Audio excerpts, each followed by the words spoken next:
Alright, I started off wanting to make a more positive video on PirateSoftware. I genuinely did. But it went from entirely positive to cautionarily positive to, whatever this is. I don't have any cinema intro to play, I don't have a camera, and I'm broke. I'd like to do something cool, but I'm a bad editor, so we're just gonna get into it. I'm gonna start off by acknowledging some positives. I know that it's popular right now to dogpile this guy into oblivion, but it's important to me to highlight some good things he's done. I don't condone harassment or anything towards him. Also, the overwhelming vitriol towards him makes me a little unhappy, and there are some genuinely good things he's done, so let's address that first.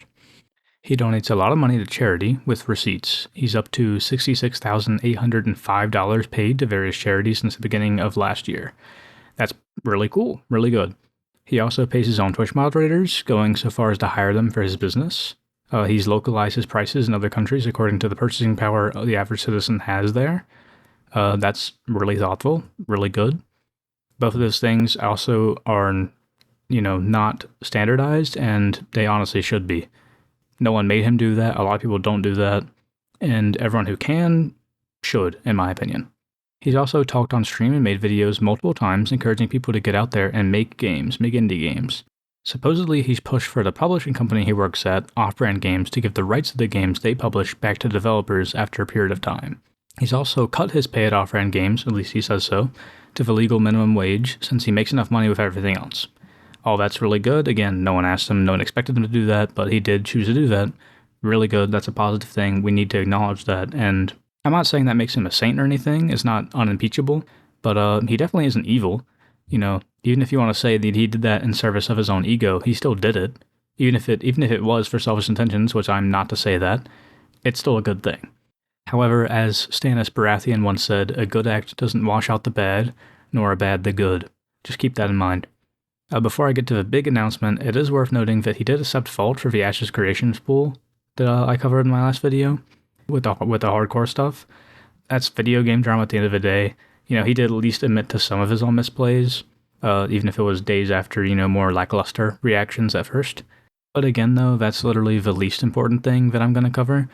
Besides it, helps establish the pattern of behavior and, get you thinking about his own ego.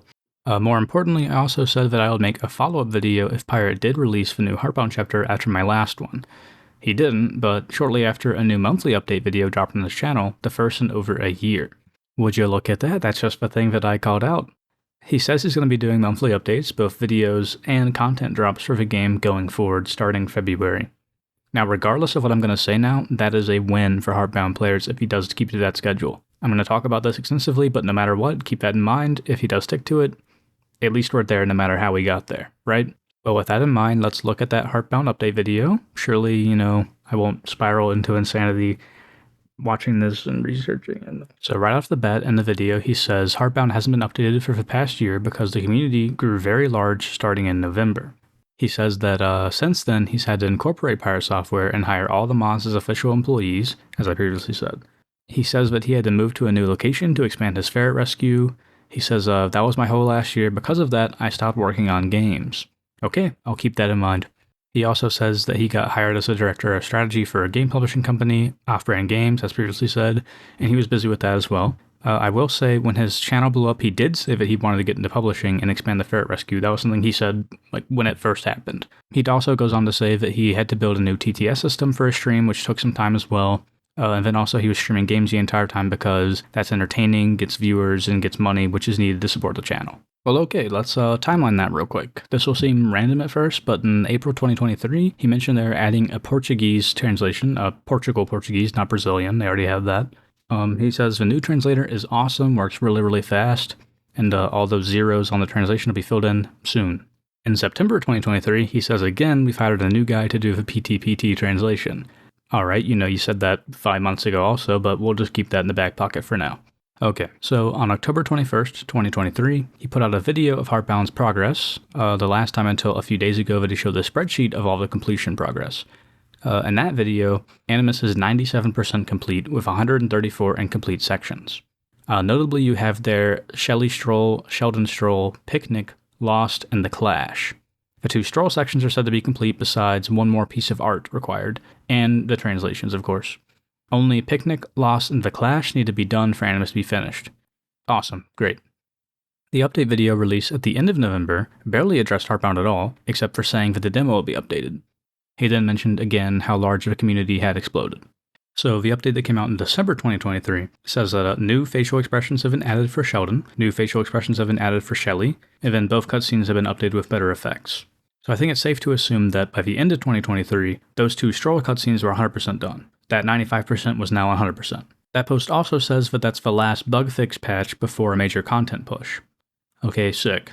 The next community update to Heartbound's development was an April Fool's patch notes, a complete joke, first of its kind. Kind of funny in a vacuum, but it loses some humor when you realize this was in the middle of a content wasteland for the game, 4 months since that last bug fix patch, and 7 months before anything would be even heard about the game's development ever again. On April 17th, PirateSoftware announces he is in the middle of a moving process. On April 21st, he announced he will officially hire the moderators as employees with healthcare, dental, vision, life insurance, and retirement by the next day. He also said, with all this planned out, end process, or wrapping up, I can get back to focusing on game development. Heartbound is back on the menu and I have a ton of stuff to make. On June 7th, he announces that he has been hired as a director of strategy at Off-Brand Games. In this post, he states, to start with, none of this changes anything about the stream schedule or my other obligations to PirateSoftware or our games. Great. Yeah, we're just going to take that at face value, you know? If it doesn't interfere with anything, you shouldn't have done it. And if it doesn't, then it's a non-factor, so you shouldn't have even mentioned it. Thanks, I guess. Anyway, on August 13th, he states that since his move, he's been commuting for 3 hours so he can stream every day, because he didn't have fiber wherever he was, which is why all his dev work slowed down. Okay, sick. So by August 13th, he's gotten Google Fiber and should be good to go, right? Yeah, so by this time, he's fully incorporated PirateSoftware. He's had his mod working as employees for months. He's finished his move for months as well. He's hired some people to work on the ferret rescue. He's finally gotten better internet, so he doesn't have to waste hours driving anymore. There's the Off-Brand Games thing, but he said it wouldn't impact anything, so okay. The TTS system in his Discord, it appears as described by August 26th. At least in appearance, I'm not sure about the back end. But actually, it was almost exactly the same since December of 2023.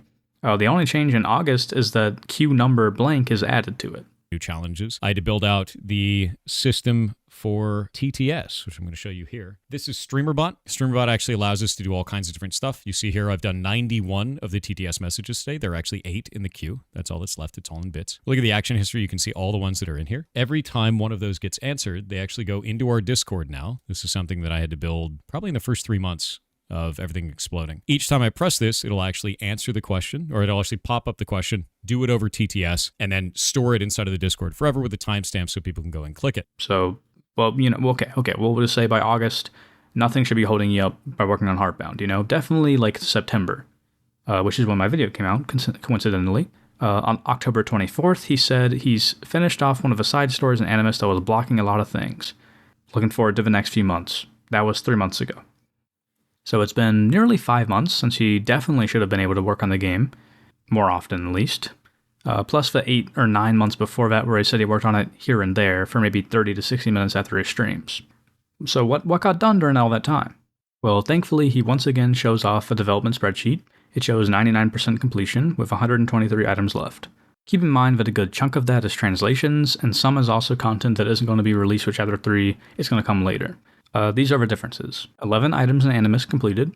Let's categorize that. Okay.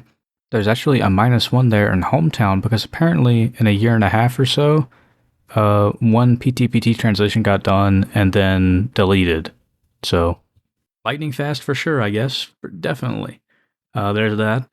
As far as the 11 Animus changes, there is the Shelley Stroll art that Shay had to do, which is finished around December, so 10 things actually unaccounted for. Looks like Shay also finished the artwork for Picnic and some progress on the Clash art, but that's not finished.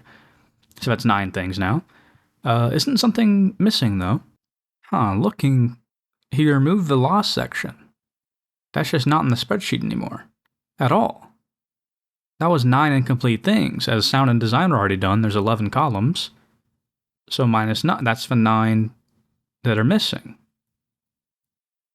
Finished off one of the side stories in Animus in October. Yeah, okay, sure. If removing it from the game counts as finishing it off, yeah, I guess that's accurate. The only work Jason did on Animus, according to his own spreadsheet, in the past 14 or so months, taking into account that by 4 months ago, all the things he claimed were impeding the progress of development were more or less resolved, and taking into account the little work that he did do here and there during the 9 months or so dealing with everything, that's an estimated 50% of the code for Picnic and 70% of the code for the Clash.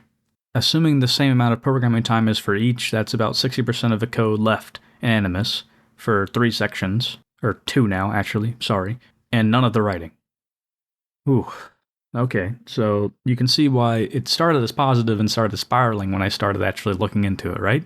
60% of the code across 2 areas with no writing. The majority of your progress came from cutting an area. Hard at work, for sure. Given that he did very little work on Heartbound in this time frame, and he actually finished nothing, I have a sneaking suspicion that the monthly update was entirely done to save face during the drama storm he was in. When people started pouring over everything he'd ever been involved in, like me. Again, as long as the game is going to get regular updates now as promised, both content and video, maybe you can look this over. Sure, he did literally nothing for the game for a year, but now he's going to hold himself accountable. Okay, but I'm not quite done. Jarvis, pull up the Blockgame release timeline. So between December 1st, 2023 and October 1st, 2024, the time in which Jason said he had no time to work on games due to the amount of stuff he was dealing with, there were 40 updates. 40 updates to Blockgame. That's an update per week.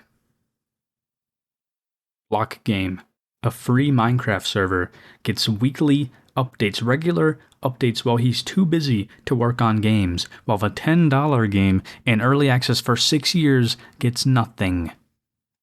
Heartbound was crowdfunded for $20,000 almost 8 years ago. Do you see the spiral? Do you see why this consumed me and I had to do this video? I do want to be a little charitable here. Developing games is hard work, and he claims his game was very ambitious, the amount of writing going into it and different routes that could be taken. I don't know if it should have been this long. Undertale was made with a smaller team, and it looks like even with what we know, Heartbound's going to have a fraction of the content Undertale does, at least by hours, gameplay hours. But still, 6 years for one chapter? We'll call it 4, I guess, to be generous. Subtracting most of 2024 and most of 2021. He was sick with COVID for most of that, and rounding down from there. If he'd been working on it full time the entire time, it'd be a little bit more understandable, I guess, but we know he hasn't been working on it. We know he hasn't been working on it the past several months despite being able to. And there was a good year and a half in 2022 through 2023 where he started playing a lot more games on stream, and Heartbound development started slowing down and down and down.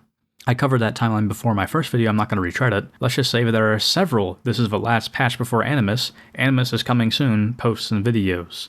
It's probably been said on at least 5 different occasions, I counted. And not all of those have some grand story for why he didn't finish it, or much of anything at all. It was just playing a lot of video games on stream and not working on the game. Speaking of playing a lot of video games on stream, let's look into that too.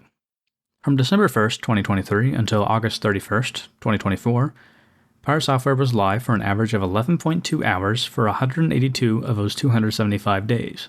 That's 66%. So just under a third of his day each day on average, for every week, was just streaming video games and occasionally essentially just chatting.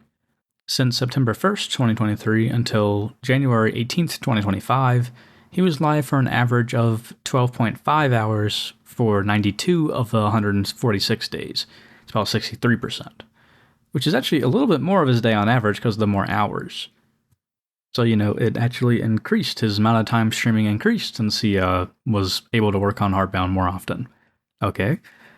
Put together 11.6 hours on average each day for 274 of those 421 days, 65%. That average is about 7.5 hours stream per day over the past year, roughly 43 hours a week. That is more than XUC's lifetime channel average, with 6.3 days per week, 8.3 hours average duration streamed. XUC doesn't make games on the side, or have a publishing gig, or work on a Minecraft server. I don't really care about that because people claim he had to stream that much for money during this period. I looked and the only people streaming as many hours as he does nowadays in the past month, and the top 50 ranked streamers, are people doing subathons, except for like maybe 1 or 2 channels which are full-time streamers. They don't have games on the side. He also has more Twitch subs and a bigger YouTube channel than those guys do. At this point, for the past several years, he's not a game developer who streams. He's a streamer with the game he's practically abandoned for the past year, and wasn't even working on that much before that for years. Lastly, and this is one of the last things I wrote down, I wanted to compare how much he'd been streaming since that Heartbound announcement a little bit over a week ago. January 19th to, as of writing, January 28th, he was live 7 of those 10 days, with an average stream length of 12.2 hours.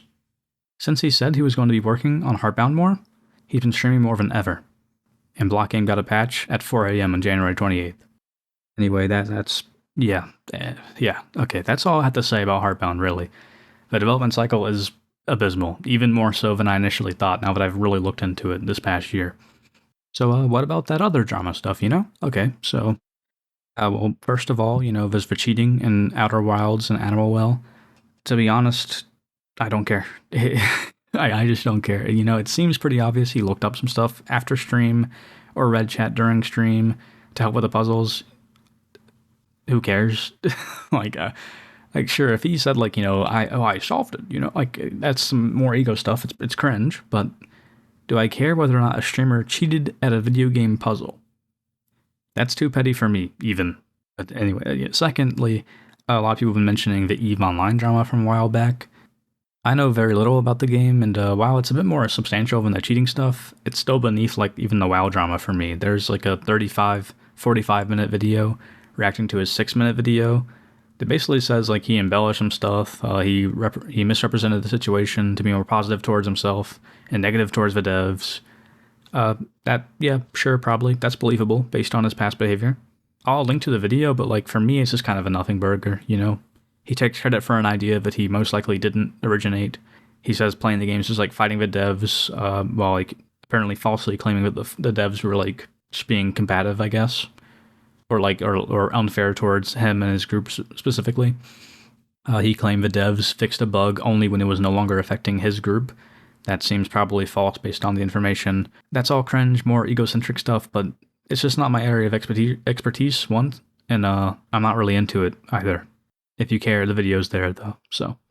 Thirdly, though, and this is the big one, I know people have been wanting me to get into this the entire time. People have been, in my comments, trying to get me to talk about this the entire time. I've known about this since before I did my first video, even. But when you mentioned this prior to the WoW drama, it was basically, a death toll for your channel, or at least for that video. A certain forbidden name that, until recently, could just not be uttered. Maldavius Figtree. A shudder went down your spine, didn't it? Honestly, there's not a whole lot to it. I looked into it. When I decided to put it into the script, I was like, everyone's talking about this. I read some stuff about it that I hadn't read before. And I was like, maybe something huge is in there. Maybe something crazy.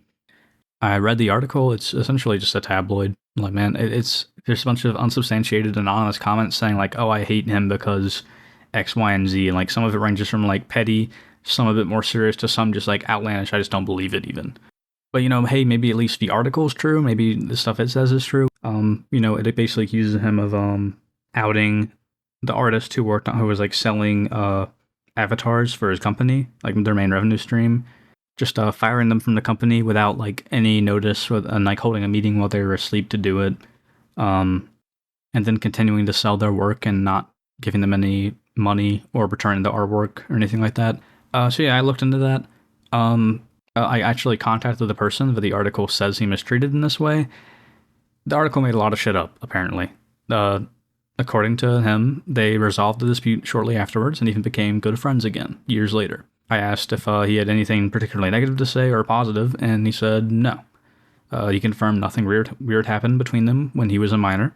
The chat logs and the article's comments even support this, saying that Jason became uncomfortable and reported him when he found out he was a minor. So, even if some of the negative experiences in the comments are true, and again, some were either petty, some were a bit more and then some are just that, I don't even believe that, even with what I think about this guy, He was 20 years old when it happened. It was 17 years ago, nearly to the day. I avoided it because at the time it seemed like an ad hominem thing, and, again, ban, channel took him down. But now I've looked into it, and, the main point behind it is just not true. It's 17-year-old video game beef that was misrepresented and is settled. Been settled for a long time. Like, if you want to dunk on him because, haha, furry, I don't like furries. Okay. But, that's besides the point. I'm trying to criticize actual things he's done, and there's apparently not really anything to criticize there, besides, if you want to dislike him for being a furry. Well, anyway, I would love for that to be the end. But there's one more thing. One aspect of a controversy that has never been addressed by the man. At least, with all the other drama, he's at least addressed it at some point in there, even if he's lied about it. He's at least addressed it. Again, some things lied, some things true. But the Mr. Robot shorts.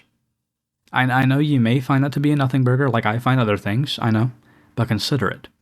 Not only did he lie about a situation and inject himself into it to make himself look more impressive, to grow his channel, to grow his ego, he blew the situation so out of proportion, you could argue it borders on slander, right? Like, the information is presented as fact, it is demonstrably false, it harms the reputation of a show and the writers for millions of viewers, while falsely elevating his own reputation. Like his quote here, right? They took some information that they should not have taken from a write-up I did. Like, hello, that ticks all the boxes immediately. Like I've previously stated, they had permission to use it. The owner of DEF CON was already a consultant for the show at this point. It wasn't taken from him, not even a little bit. He had a 213 notes viral Tumblr post, by the way. You're just not him. You're not that guy. Your team didn't even win that badge. Your team was not the winning team. Another team won. They wrote a write-up.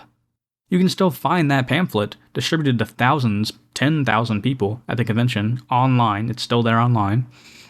Contains the beginning of the puzzle. You can just find it. You can also find the write-up the team made, the one that won. Both of those are linked on the DEF CON official site. Yeah, he said the only place in the world this was listed. That's just false, demonstrably false, like insanely false. How would he even think that? He says they made it public to millions of Mr. Robot fans. That particular tweet he calls out there has 300 likes, dude. Your own Tumblr post you said went viral, 213 notes. You made sure to link it in 2 different tweets and the viral YouTube video. Your Tumblr post that has the phone number in plain text, no puzzle needed. Okay, sure, yeah, but they're a bad guy. Okay, you see why? You see? So, yeah, anyway, they didn't take any information from anything you did. That's plainly obvious. The claim that you were the only source is obviously false. They were within their legal right to use it, even if they should have credited Loss sooner. Koradana did tweet out where it was from, adding him, but it was a little bit after the situation had gone off. But, like, still, your short lying about it has influenced perception of the show for at least like tens of thousands, if not the millions of viewers. And keep in mind that Loss said he was flattered by it, and there was no need to attack Koradana. He's doing a great job, he said. Keep in mind, Lost thanked him for keep using his puzzle. Keep in mind that Lost asked specifically to work on the show after it happened. Keep in mind that a day or two later, Lost said Koradana is doing great stuff and helping create one of the best shows on television. I wish more shows had as much heart. Keep in mind that Lost did get hired as a consultant for the show, creating an ARG for them later on. There's just no reason for these shorts to exist other than to put up the pretense that the show stole from you, which is false, by the way. It tells damaging lies about the show. I'm legitimately surprised that with millions of views there's been no legal action taken, by the way, for just making up a lie about a show to fuel your own ego. Like, they couldn't have seen it, I guess. I genuinely, besides like the lazy dev work with Heartbound, this is the worst thing he's done. This infuriates me. How is this even how are you getting away with it? Genuinely, this is bordering on slander, if not just actual slander. There's no defense for this, and I'm shocked that more people are not talking about this specific issue. If this isn't defamation, it's got to be borderline, dude. It's got to be borderline. The shorts are still live. He's never deleted them. He's never addressed them. He's never apologized. Nothing. But anyway, what's the point? What's the point of all this? This is all over the place again, I know. But he's done some good things, genuinely. I don't think he's an evil person, despite what I just ranted about, but it doesn't mean you can't be criticized for it, right? Like the Heartbound dev cycle, which is abysmal. The Mr. Robot shorts, which delete those. Wow. Like he wasn't involved or affected at all, and the guy who was involved said he wasn't mad about it, said not to attack the writers. Like, okay. At the very least, his shorts are a gross misrepresentation of a situation, right? Something a tabloid would write, ironically. Anyway, he's done good things, and that shouldn't be ignored. And I know a lot of people only care he was mean in the video game and all that, and they want to tear him down and ignore any positive about him because he was mean in the video game. But like, I cannot stress enough that the Heartbound development cycle, his lies about Mr. Robot, are just awful. And we gotta talk about that. Not the video game stuff. We gotta talk about this. And you shouldn't be excused from doing them because you do other good things. But also, don't like harass him and have these awful, just like mean-spirited comments about like unrelated stuff because you don't like him. Like that's unnecessary. Also, he's not deserving of 100% hate for, especially not for those things. For video game stuff. I don't know. I have nothing more to say, really. Hopefully this is the last thing. I mean, maybe something crazy will happen, right? Maybe something insane will happen. And I'll have to do a fourth. I hope it. I don't want to do a fourth one. I want to be done. But if you watch this video and you're a Pirate Software hater, do not harass him. Do not harass anyone associated with him. Do not harass anyone about this. Especially not because of me. Not anything I said. That does not represent me. Does not represent anything I want. That does not represent the interests of this video. Any harassment he has received, may receive, has received, will receive, is wrong. If you send him death threats like he's apparently got over the WoW stuff, you are worse than he is, objectively. If you watch this and you're a Pirate Software fan, look, I don't hate him. I don't dislike you for liking him. You can like him because he's funny. You can like the positive aspects of his character. That's fine, but he's not perfect. He can be criticized for these things because those are worth criticizing. And he's tried to obfuscate it and, dodge accountability. And yeah, that's all I got. Like the video if you liked it. Subscribe for more. Yasuke video soon, March 19th. Thank you for watching. See ya. How does a DILF like you manage to balance the many aspects of your life, such as programming, streaming, and running the rescue? I think it's just because I manage all my time, right? Whatever I need to be doing. Like, I work on Heartbound every day.